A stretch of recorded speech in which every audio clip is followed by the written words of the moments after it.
ಒಂದಾನೊಂದು ಕಾಲದಲ್ಲಿ ಒಂದು ಊರಲ್ಲಿ ಒಬ್ಬಳು ಅಜ್ಜಿ ವಾಸವಾಗಿದ್ದರು. ಆ ಅಜ್ಜಿಗೆ ಒಬ್ಬಳು ಮಗಳು. ಆ ಮಗಳನ್ನು ದಟ್ಟವಾದ ಕಾಡಿನ ಪಕ್ಕದಲ್ಲಿ ಇರುವಂತಹ ಒಬ್ಬ ಹುಡುಗನಿಗೆ ಮದುವೆ ಮಾಡಿ ಕೊಟ್ಟಿದ್ಲು. ಸ್ವಲ್ಪ ದಿನ ಆದಮೇಲೆ ಅಜ್ಜಿಗೆ ಯಾಕೋ ಮಗಳನ್ನು ನೋಡಬೇಕು ಅಂಥೇಳಿ ಅನಿಸುತ್ತೆ. ಕಾಡನ್ನು ದಾಟಿ ಹೋಗಬೇಕು. ಹಾಗೆ ಹೋಗುವಾಗ ಒಂದು ಹುಲಿ ಅಜ್ಜಿಗೆ ಎದುರಾಗತ್ತೆ. ಆ ಹುಲಿ ಅಜ್ಜಿ ಹತ್ರ ಹೇಳುತ್ತೆ, ಅಜ್ಜಿ ಅಜ್ಜಿ ನಾನು ನಿನ್ನನ್ನು ತಿಂತೀನಿ ಅಂತ. ಆಗ ಅಜ್ಜಿ ಹೇಳ್ತಾಳೆ, ಅಯ್ಯೋ ಹುಲಿರಾಯ, ನನ್ನನ್ನು ನೋಡು ಎಷ್ಟು ತೆಳ್ಳಗಿದ್ದೀನಿ, ನನ್ನನ್ನು ತಿಂದರೆ ನಿಂಗೇನು ಸಿಗತ್ತೆ? ನಾನು ಈಗ ಮಗಳ ಮನೆಗೆ ಹೊರಟಿದ್ದೀನಿ, ಅಲ್ಲಿ ಹಬ್ಬದ ಊಟ ಮಾಡಿ ತಪ್ಪಾಗಿ ಬರ್ತೀನಿ, ಆಮೇಲೆ ನೀನು ನನ್ನನ್ನು ತಿನ್ಬೋದು ಅಂತ ಹೇಳುತ್ತೆ. ಹುಲಿ ಆಯಿತು ಅಂಥೇಳಿ ಅಜ್ಜಿಯನ್ನು ಕಳಿಸಿಕೊಡುತ್ತೆ. ಸ್ವಲ್ಪ ದೂರ ಹೋದ್ಮೇಲೆ ಅಜ್ಜಿಗೆ ಸಿಂಹ ಎದುರಾಗುತ್ತೆ.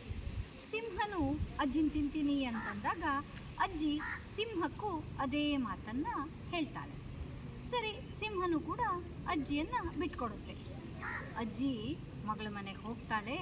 ತುಂಬ ದಿನ ಅಲ್ಲೇ ಉಳ್ಕೊಳ್ತಾಳೆ. ಆಮೇಲೆ ವಾಪಸ್ ಬರಬೇಕಲ್ವಾ? ಆಗ ಅಜ್ಜಿಗೆ ಸಿಂಹ ಮತ್ತು ಹುಲಿದು ನೆನಪಾಗುತ್ತೆ. ಓ, ಈಗ ಏನಾದರೂ ನಾನು ಅವುಗಳಿಗೆ ಸಿಕ್ಕದೆ ಅಂತಾದರೆ ಖಂಡಿತ ನನ್ನನ್ನು ತಿಂದು ಬಿಡ್ತಾವೆ, ಏನಾದರೂ ಉಪಾಯ ಮಾಡಬೇಕಲ್ಲ ಅಂತ ಅಜ್ಜಿ ಆಲೋಚನೆ ಮಾಡ್ತಾಳೆ. ಅಜ್ಜಿಗೆ ಒಂದೊಳ್ಳೆ ಉಪಾಯ ಹೊಳೆಯುತ್ತೆ. ಮಗಳ ಹತ್ರ ಹೇಳ್ತಾಳೆ, ಅಜ್ಜಿ ಒಂದು ದೊಡ್ಡ ಕುಂಬಳಕಾಯನ್ನು ತಗೊಂಡು ಬಾ ಅಂತ. ಮಗಳು ತಂದು ಕೊಡ್ತಾಳೆ. ಅಜ್ಜಿ ಆ ಕುಂಬಳಕಾಯ ಒಳಗಿರುವಂತಹ ತಿರುಳುಗಳನ್ನೆಲ್ಲ ತೆಗೆದು ಆ ಕುಂಬಳಕಾಯಿ ಒಳಗೆ ಕೂತ್ಕೊಂಡ್ಬಿಡ್ತಾಳೆ. ಆಮೇಲೆ ಮಗಳ ಹತ್ರ ಹೇಳ್ತಾಳೆ, ಮಗಳೇ ಈ ಕುಂಬಳಕಾಯನ್ನು ಹೀಗೆ ಉರುಳಿಸಿ ಬಿಡು ಅಂತ. ಸರಿ ಅಂತ ಮಗಳು ಕುಂಬಳಕಾಯನ್ನು ಉರುಳಿಸಿ ಬಿಡ್ತಾಳೆ.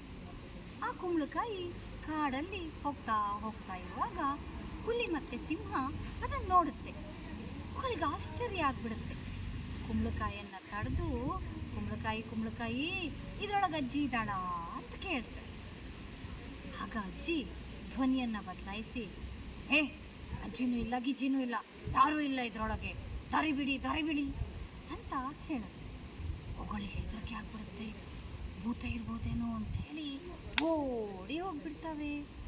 ಆ ಅಜ್ಜಿ ಖುಷಿಯಿಂದ ಕುಂಬಳಕಾಯಲ್ಲೇ ಉರುಳ್ಕೊಳ್ತಾ ತನ್ನ ಮನೆಯನ್ನು ಆರಾಮವಾಗಿ ಸೇರ್ಕೊಳ್ತಾಳೆ. ಇದರಿಂದ ಏನು ಗೊತ್ತಾಗುತ್ತೆ ಹೇಳಿ? ಉಪಾಯ ಬಲ್ಲವನಿಗೆ ಅಪಾಯವಿಲ್ಲ ಅಂತ. ನೋಡಿ, ಅಜ್ಜಿ ಎಷ್ಟು ಬುದ್ಧಿವಂತಿಕೆಯಿಂದ ತನಗೆ ಬಂದಂತಹ ಅಪಾಯವನ್ನು ನಿವಾರಣೆ ಮಾಡಿಕೊಂಡ್ರು ಅಂತ ಅಲ್ವಾ ಮಕ್ಕಳೇ? ಧನ್ಯವಾದ.